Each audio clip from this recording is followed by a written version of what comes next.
Hello, I'm Crickets, and welcome back to I Have a Story.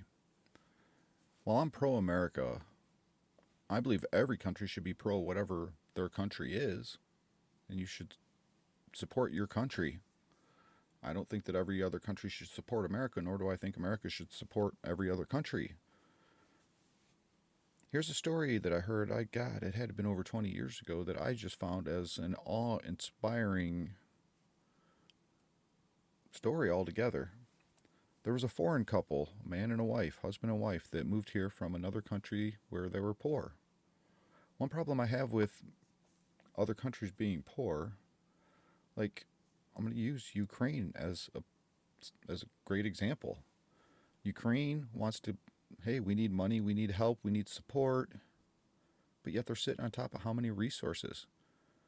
Part of the talks about why Putin wanted to go into Ukraine. There's propane there, there's natural resources there. Well, why isn't Zelensky creating an economy in his own country and getting those resources himself? Is he just sitting back and playing and traveling all around the world begging for help, but yet you could be helping yourself? I know that takes money, but it also takes business partners and handshakes. And if you're the king of your land, you should have the power to make all that happen. I mean, you're asking everybody else for money. Why can't you do for yourself? Part of it I've really come to think and understand is just that different mentalities are set in different minorities. Different groups of people think differently, and it's part of what made all our countries what we are. But this husband and wife came here and didn't just ask for handouts.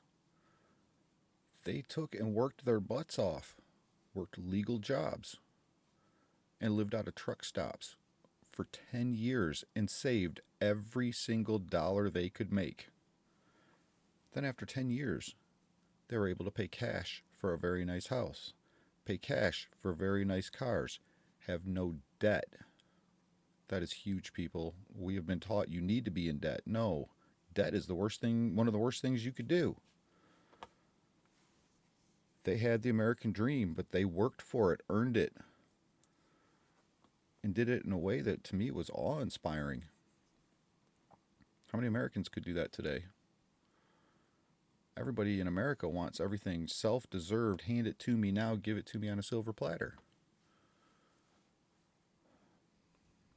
That story has really guided me a lot in my life, and I have used that story to inspire myself in ways that I could be better myself and do better myself in positions where I don't have support, backing, funds to be able to make big leaps and bounds myself like I should, even though I worked my butt off to have all those things. And I'm a very smart person. The reason I live like I do is a great deal because of what has truly been done to me.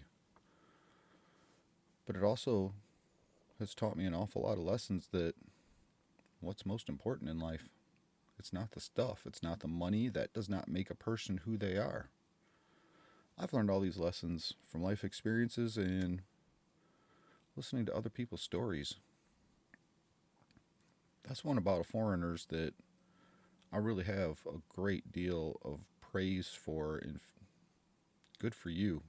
That's amazing. I find it inspiring, and I hope you do too.